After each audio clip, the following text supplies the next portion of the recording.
आज आपण आलोय वाई जवळच्या टुमदार अशा मेणवली या गावात नाना फडणवीस यांच्या वाड्यामध्ये. मध्ययुगीन मराठा वास्तुशैलीमधील प्रशस्त अशी ही हवेली.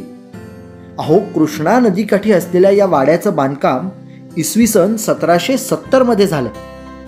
या वाड्याला चहू बाजूंनी भक्कम अशी भिंत आहे आणि वाड्याच्याच अंगणामध्ये आपल्या वाईच्या गणपतीची प्रतिकृती असलेली गणपतीची ही मूर्तीही नजरेस पडते.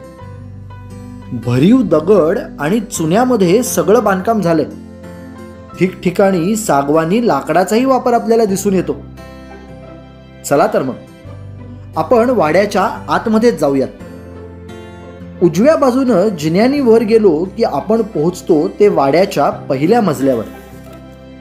इथं फिरताना आपणही आपसुकच जुन्या काळामध्ये हरवून जातो.